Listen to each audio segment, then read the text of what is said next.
Hello प्रणाम नमस्ते अपने सब गोटे के। हाय हम पुनः उपस्थित भेल छिन एगो सामा के गीत लक। तो आशा करे छिन हिनका सबके गीत नीक लगते। तो आओ सुनल जाओ इस सुंदर सन एगो सामा के गीत।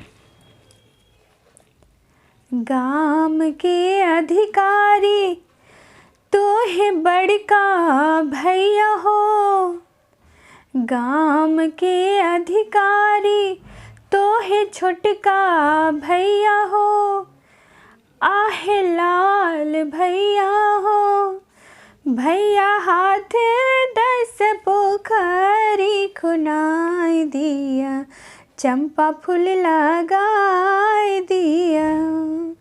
भैया हाथ 10 पोखरी खुनाई दिया, चंपा फूल लगाई दिया।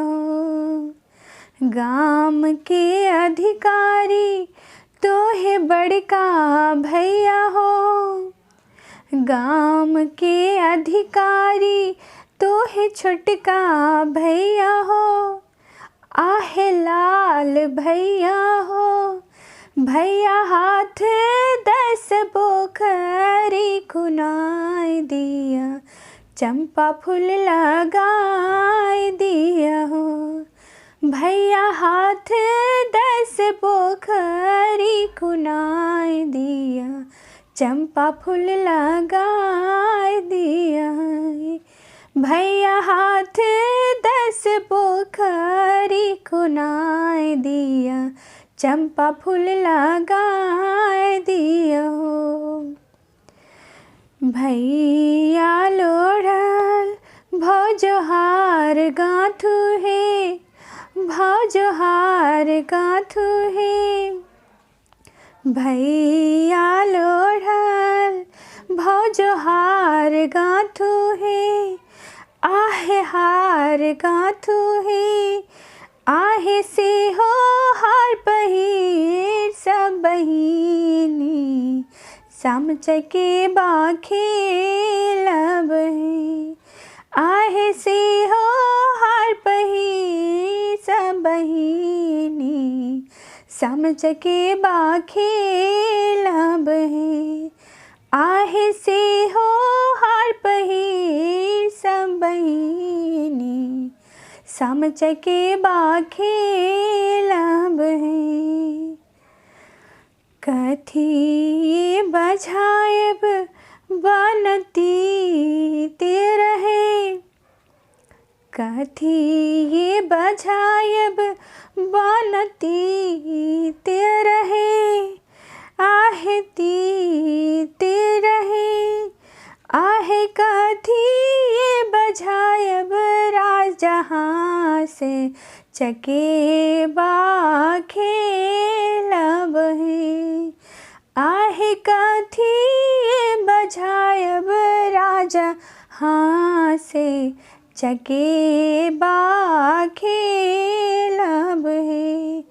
आहे कथी ये बजायब राजा हाँ से चके बाखेलब है।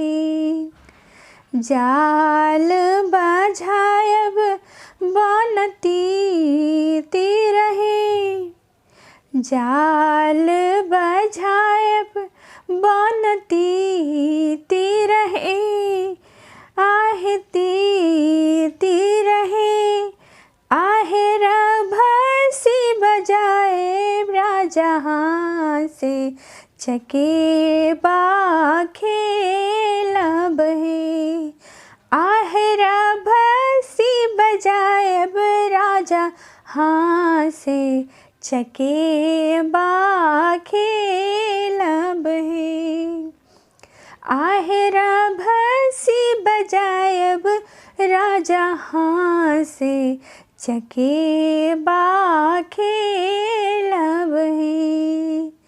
गाम के अधिकारी तो है बड़का भैया हो, गाम के अधिकारी तो है छोटका भैया हो, आहे लाल भैया हो, भैया हाथ 10 पोखरी खुनाई दिया, चंपा फूल लगाए दिया हो।